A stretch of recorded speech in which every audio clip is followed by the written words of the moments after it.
SpectreVision Radio. Welcome to the Caribbean Mystics Podcast, where the veil between the worlds is thin. I'm your host, Gabrielle.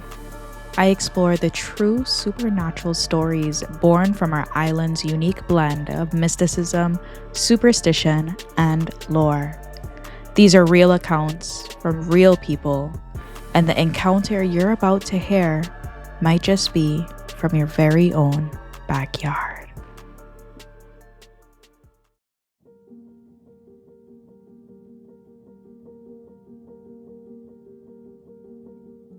My name is Rael, and I am a psychic medium. And what that means is I can communicate with those who have crossed over, those who have died. I talk to ghosts, putting it simply, and I can talk to our spirit guides, loved ones who have crossed over, as well as the ancestors that walk on properties. So my favorite thing to do is open up and read properties and get the messages that come forward, not only to help us with history and help us in our own guidance and in our own life, but to learn as much as we can from those that walked the earth before us and walked this area before us.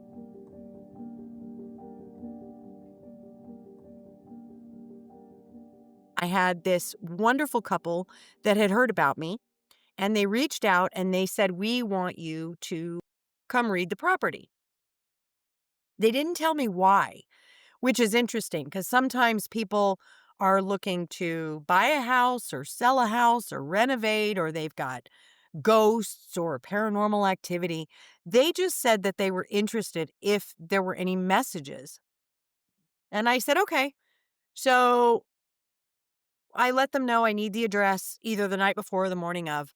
And I walked them through my process that I'll meditate first and I'll call the spirits forward, and then I'll show up and we'll take a tour and we'll just see what spirit has to say. So they send me this address and I sat down in meditation, and the minute I sat down in meditation, this gentleman made his presence known. And I found him intimidating, personally. He just had a very strong presence. He was a large statured man wearing all dark clothing, and he just had this stern look on his face. And he was showing me this big bank of windows, and he was standing in front of the windows, and he was looking out the window and kind of down and across. I couldn't see what he was looking at. I just knew the direction he was looking. And he didn't really have much to say, but he was very, very stern. There was a little girl standing with him. She was about 5, beautiful little girl.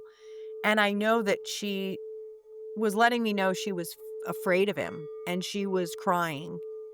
And he was making her stand at the windows and watch whatever he was watching, and she didn't want to watch. And of course, at this point in meditation, I don't know what he's looking at. So as I talk to him more, he starts explaining the bell, and I'm hearing this bell, like a dinner bell type, the brass bells that are hanging outside a back door, and you ring the bell to bring the kids in or whatever. And he was letting me know that they would ring the bell every time the sentence had been carried out. And then he showed me a yardarm. I didn't even know the word, but the minute I heard the word, I knew what it was. And a yardarm is what it's called where they hang people. And I realized he was watching the hangings from his window.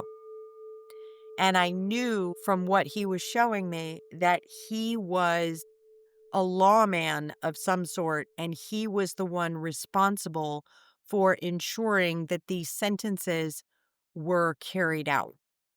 And so he would watch over them because it allowed him to see that he had done his job. And I'm not gonna lie, it was kind of disturbing. And I thought, wow, there has to be a deeper message here.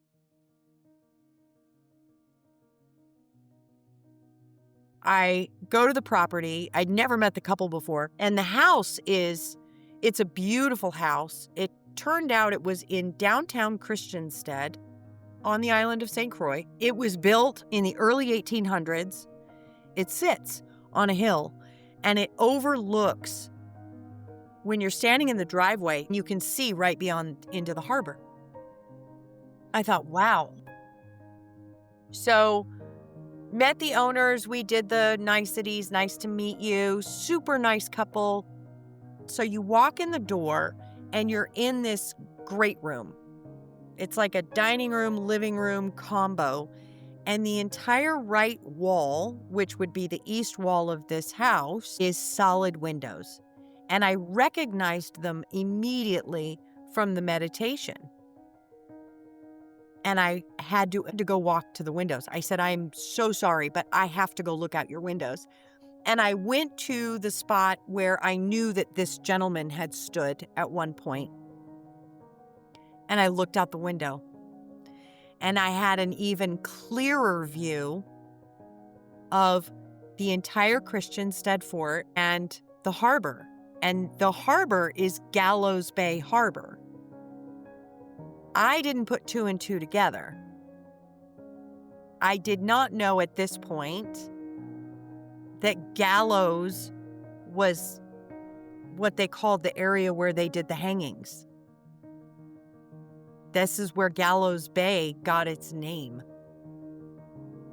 So I'm sharing these messages with this gentleman, and he wants me to go into what is now the kitchen. And I turn around and there's this wall, and he shows me all these wanted posters just lined up on the wall. Had to be 20 plus wanted posters. And then a few of them had like a red lined through them. And I knew instantly he was showing me this is where he would put them up, and then he would draw a line through it when the sentence was carried out.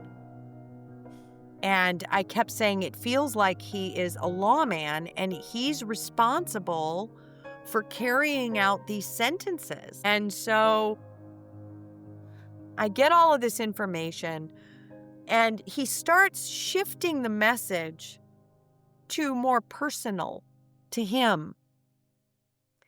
And he said, I feel like I'm suffocating. I'm under the weight of my responsibilities, and I can't not do what I'm doing, but how am I doing what I'm doing? And he was letting me know that his back hurt and his heart hurt, but it felt like a more emotional thing. He was trying to be strong, but it was really starting to get to him, and he was letting me know that he was really tired. And it was interesting because there just didn't seem to be any empathy for this little girl, and he was forcing her to watch this out the window. Yet, emotionally, he was allowing me to feel the anguish and the anger mixed with his responsibility as a lawman and his responsibility as a father. And there was just a lot of turmoil there. So we go through the entire house. We go outside. They show me all of this work that they had done. They show me all the renovations, and they're really not giving me any information. And I'm a little puzzled at this point because I'm not understanding how his messages are resonating with the clients. It's like they were just curious. And it's like, wow, that was really cool. So I wasn't quite sure. I mean, usually my clients have a reason for asking me to read a property. It wasn't really clear to me yet why these people had asked. So as we got to the end and kind of the tour was over, and understand that Spirit's my tour guide. I'm following him, and the client's usually following me. And I said, I've pretty much told you everything that he said. Do you want to sit down and discuss this and see if you have any questions?" And I knew that the gentleman was there, and I said, "Let's ask him. I mean, if you have any questions for him, let's ask him." And they said, "Well, we're not really sure what to ask." And that's when he said, "You need to tell them it's okay to sell." And I kind of felt like a kid with their hand caught in a cookie jar. And I did what I was told, and I looked at the owners and I said,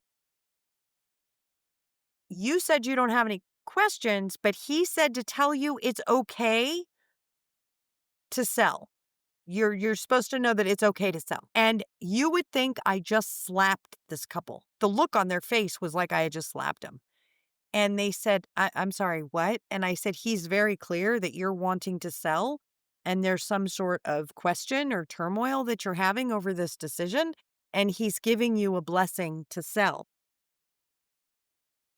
This part really resonated with the owners because they had actually purchased the house from a good friend of theirs. And you know how friendship conversations go, and you make promises or you make statements. It just wasn't in alignment with them anymore. And they were afraid that if they sold, they were letting their friend down because their friend absolutely loved this house and had a soul connection to this property. It killed them to have to sell and leave the island of St. Croix, but it made them really happy to know that a dear friend was taking over. And in their mind, the original seller's mind, the house was going to be cared for by someone that they knew, someone that they trusted. And she said, I don't know how to come to this decision and let my friend down. I'm really torn. And I said, "Well, you're being given permission to sell, and he's telling you that you can sell." So it was kind of a nondescript, usually I'm used to these big messages coming through, but he was so matter of fact. So as I was leaving, the owner said, "We wanted to share something with you. We actually have the history of this property." There is a very well-known historian in the Caribbean who goes back to Denmark and has access to the Danish records, and he has done the history and full write-up with all the details, dates, names, everything. He does it for a lot of the historic properties on the island of St. Croix, and actually I think he does it throughout the Caribbean. He did a write-up for this property. The original owner of this property was the prosecutor for the island of St. Croix. So he was the one who handed down the sentences and who had to ensure that these sentences were carried out. And he had identified himself by this identity. This is how he knew himself. Everything was about law and order. And he was in a real struggle because from a soul perspective, he was struggling with taking another person's life. But that was the law, and that was the punishment, and he was going to stand true to what the law was, and he did it. So it was interesting to get that validation and see that in the Danish records, the owner of that property and he was listed with a family and a small girl in the census. So we got his daughter's name, we got his name, and I love to get that. It's fascinating. So shortly after my visit, they did decide to put the house on the market. They did it for sale by owner. And as far as I was concerned, that was the end of it. Right? I went in, I relayed the messages. She was granted permission to sell. She put it on the market. Let her sell it. Happy, everybody goes their happy way, right? Well, a year later, exactly 1 year later, They reached out to me and they said, can we have you come talk to the property again? We want to see if you'll talk to him or if anyone else wants to step forward. And I said, sure. So I went back and they had the property listed for sale by owner for a year. Not only was it not selling, they weren't getting any interest. Maybe 1 or 2 interested calls in a year. Nothing. And this is a beautiful property. It is great Airbnb potential. It overlooks the water. It's downtown Christiansted, in the heart of absolutely everything. So, and it was priced right. I mean, it's not like it was overpriced or anything. So I said, sure, let's sit down and see what's going on. Well, he stepped forward again. I'm going to call him the lawman. It was interesting because he was very direct in his message, and his message was very clear. And he said, plans change, intentions change. Your actions must be in alignment. Remember that shame is destructive and clarity comes from the lessons we learn over time. You can't take responsibility for what you assume are someone else's intentions. Stop looking for forgiveness from others and offer forgiveness of yourself.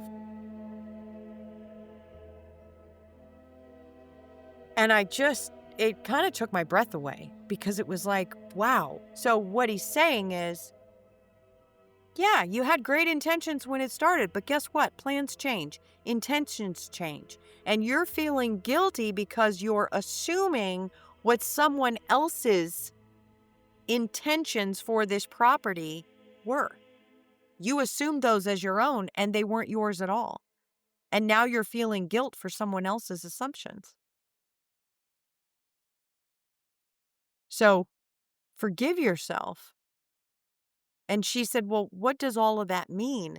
And it's like this innate knowing. It's just this knowing. It's not, I didn't hear him say it. I just knew. And I said, you're supposed to get a realtor. Now, understand that for sale by owner, she could hide the fact that the property was for sale from her friend because it didn't publicize it. So now he's saying, go get a realtor. Go hire a professional.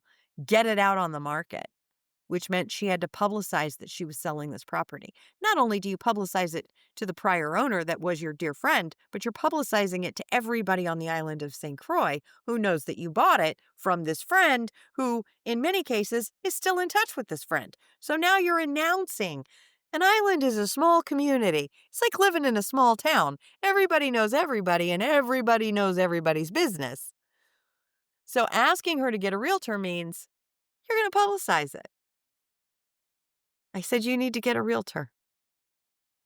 And she said, okay. It really hit home. And shortly after my visit, I think actually within like 2 weeks, she had the property listed with a realtor and it sold shortly after.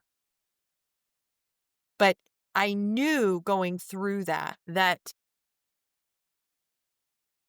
she didn't need to hear from the property again to understand. But it was the only voice that she would hear at the time. But she really needed permission to forgive herself and understand that it's okay if plans change. It's okay if our intentions change because things shift. And remind us, don't assume someone else's intentions and don't assume someone else's assumptions. It's almost like his message gave her permission.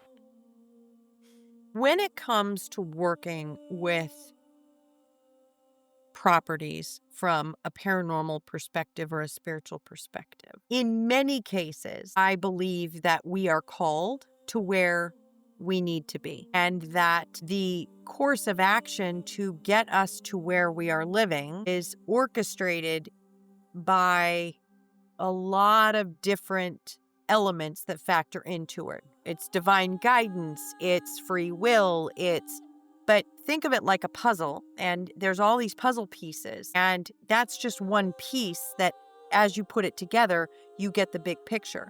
So if we use my property as an example, I was called to this property. I knew that I needed to be where I was, and I actually purchased my house over the phone, sight unseen. Never saw it. Signed on the dotted line and I bought it. It's the best decision I ever made. Not everybody can do that, but our address, the number on our house, is the number that my son wore on all of his sports jerseys in every sport he ever played. Now, to know that my son transitioned and passed away in 2015, that was not a mistake. Now, the other side to that is I do believe that our ego self or our human self can get involved and we can get in our own way. But those are the types of situations where we will purchase a property or we walk on a property, we go somewhere and we know that we just don't belong and nothing goes the way we planned. And very quickly, things change that cause us to need to move or sell or rent or go somewhere else. So there's a lot, my point to all of this is there's a lot of different factors that factor into it. I also teach psychic development. And in that, when we talk about property, there's ancestral energy, which is speaking to those actual spirits that walk the land. And then there's structural energy, which the structural energy is the energy that is trapped on the land in the structures from all of the activity that's gone through it. You'll hear some paranormal experts call that a residual haunting. It's like on a loop. That's structural energy, but it has a message to share. Either way, any message that we can open ourselves up to when it comes to properties is a window to a truth that we may not have known before.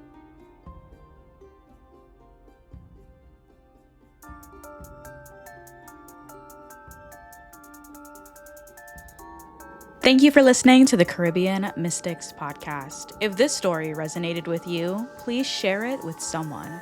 And to make sure that you never miss a tale, follow or subscribe wherever you listen.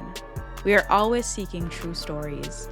If you or someone you know has had a supernatural encounter rooted in the Caribbean, I want to hear it. Send your story to CaribbeanMysticsPodcast@gmail.com. That's CaribbeanMysticsPodcast@gmail.com. For links and resources from today's episode, check the show notes. The Caribbean Mystics Podcast, Season 5, is written, produced, and hosted by me, Gabrielle Carrard. Until next time, stay curious and maybe leave a light on.